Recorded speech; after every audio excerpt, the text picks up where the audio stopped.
NDC, who are our main opponent. That is why we must ensure that there's good leadership for every country. Good leadership. And that's how countries are built. The great countries you are seeing today, India is making strides and, joining the giants of the world. I mean, if you look at the great Prime Minister Modi now, it is not surprising that India is making a leapfrog, and making it into the first world.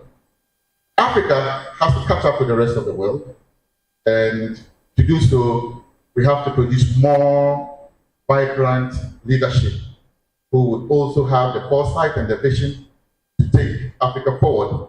And I believe that the only system we can use to, get to the next level is through a democratic system and a very competent government in place. And of course, for Ghana, no doubt about it, that between the two parties, we have shown absolute confidence, absolute competence, and absolute delivery capacity to deliver as far as the governance of this country is concerned. And I think that all of us owe it a duty to ensure we work very, very hard for the NPP to win the 2024 elections in December.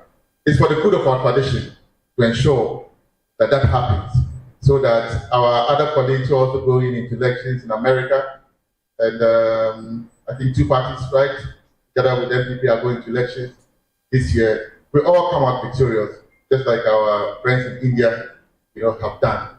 Sahara Africa after the pandemic, and the first meeting in Sub-Saharan Africa with me being part of Iydu, so I'm even more proud. Ghana is a country with a rich history and culture that has developed remarkably over the last decades. It has overcome many challenges and achieved impressive progress. Stability and economic growth that Ghana enjoys today are a testament of the effort of the citizens, of the youth, and of the NPP leadership. In recent years, Ghana has taken great steps forward towards economic diversification and technology innovation.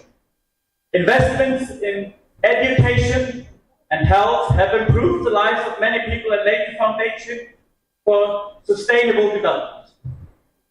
Particularly noteworthy is the role of the youth in this progress. Young people are the backbone of every nation.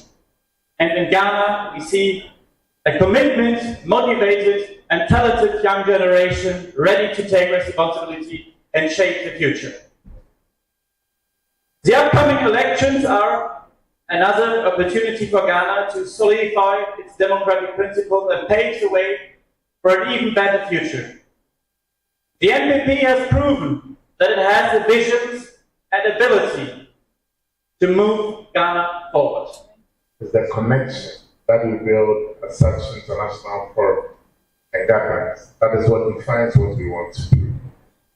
And again, much of the deals you get to understand the sidelines of it. I do recall in 2014 when Ghana first participated in Contemporary Times in the Iydu program. At that time I was new in the Iydu fraternity. Then there was an election at the very first time that I joined. So I called him, the director for international affairs. At that time he was in Ghana. I said, they want to elect leaders. He said, they will try. I said, but they don't know me. He said, no, but speak to them. At least you can be able to also campaign to your colleagues. Mr. Chairman, at that time I had the privilege of becoming an Iydu vice chairman after the election. Thanks to my colleagues who didn't know me, but they believed in what Ghana could also offer. I give a very good account of the NPP Youth Wing, and I believe that the party of choice in Africa is the New Patriotic Party.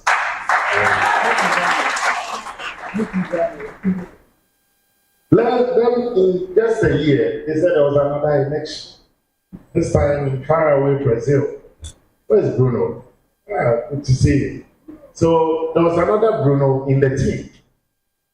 Yesterday night I was telling him that it looks like in Brazil everybody said Bruno, quiet. So this time the elections was in Rio. And once again, they gave Ghana an opportunity and elected me amongst my colleagues as well to serve for another term. The reason why this your council meeting is very important to us in Ghana is that it's bringing the world's attention to our elections. Mr. Chairman,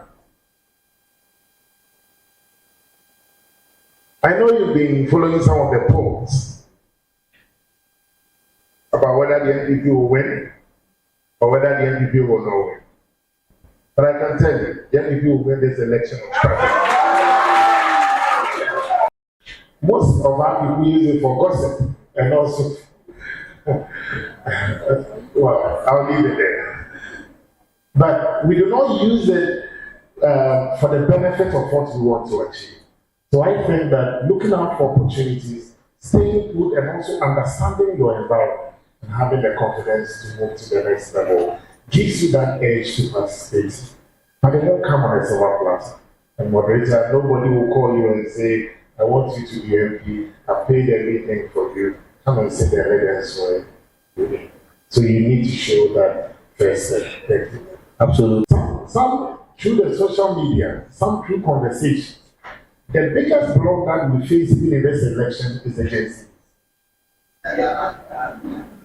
Many of them will not even get to know who is their minister for this or the member of parliament for that. But they rally around entertainment and sports. So while you need to also engage them if you're a politician seeking for votes, you need to identify where you can find these people to communicate with. I can tell you, if you take 10 young people within the Gen Z zone and ask them who is their regional minister, they will not be able to tell you. But they can list their top 10 sports icons and they can sing the songs of the entertainment icons from A to Z. So I think understanding even how to engage them is also key. You and I have been beating on the streets together, Madam, not to remind you, when we were in opposition, herself, Salam, you came on a horse during a demonstration. The police then realized that this is the guy on the horse also creating the problem. Both the horse and the one riding the horse wasn't spared. But we never stopped. We pushed the boundaries. We pushed the glass ceiling. And victory did not come on a silver platter. So I believe that getting the young people to contribute and for us also identifying where we see them. One of the mistakes that many center-right parties do make is that they lump the youth into one basket and say from 18 to 35 or 18 to 40, they are all youth. No, their dreams are separate. Their aspirations are separate and different from each other. Somebody from 18 to 21 years is not talking about the economic issues of the country. Thank you so much. So, CAS, or actually known as Konrad Adenauer Stiftung, it's a very difficult long name. It's a German political party foundation, center-right Christian Democratic Union. And so the foundation is represented globally. We have over 100 offices worldwide and over 110, I believe, projects worldwide. And so CAS is well known for promoting young talents globally and also here in Ghana. I believe even our Honorable Sami can attest to it, who has been one of our, in the past, beneficiaries of being a scholar of CAS. And that actually answers your question that, Honorable Sami is a great leader, isn't he? And so CAS has been able to raise young leaders and has also been able to foster the generational gap. So all our scholars will be part of like a fellowship and an alumni network who get to experience mentorship, who get to shadow the people who are more mature and experienced in their fields and in their work to groom them to take up the positions of leadership that they own right now? Young people are not uninterested in politics. They actually do have quite a lot of interest in politics. And young people are also very smart. They do know what is happening in their country, what is working well, and what they have issues with. So we have those dialogues, discussions physically with the young people. Then we also work quite hard on social media platforms, work hard within the on our website and so on to really connect with young people when they spend most of the time. I don't know how many of you have been on TikTok or Instagram. You can almost swipe indefinitely. There's no endless swiping. And the goal has to be for our parties, both for the Moderate Party, that's the government party in Sweden, but also for our sister party in Finland, but also here in Ghana, to make sure that when young people are swiping 10 hours straight, that they also see some message from the NPP or from our parties. For example, I'm a black female in Finland, and at the same time I can be deputy councillor in Finland, and it doesn't feel weird to anyone. But one of the key things is actually we have this system, for example, in Finland, that in schools, like political parties are welcome in our schools, so that everyone can like join different political parties. And I think like that's the key, how we can get more like the diversity in politics. Thank you. Follow-up question. What measures can be taken to ensure these platforms are accessible to the youth from diverse backgrounds and regions? Platforms. Well, for example, if we think in EU level, I would say that, for example, we have been speaking a lot about hate speech, which can affect in a negative way, for example, to people who have, for example, different skin color. So by making a law that, to keep sure that there's not a place for hate speech in different platforms. But it is a real honor to address you on a subject that is very close to my heart. I have a nice speech, but I will have a conversation with you, both from the speech and from my heart. I think that's the best way for us to interact. I want to talk on empowering young women for the future of politics and work. Is there anything you can't do?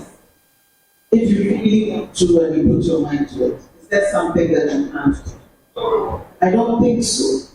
Is there anything that should limit a young woman from engaging in the political space of our country? No, but there are challenges, and we need to recognize them and find a way to navigate them. But it's important to get involved in the activities that can shape your future.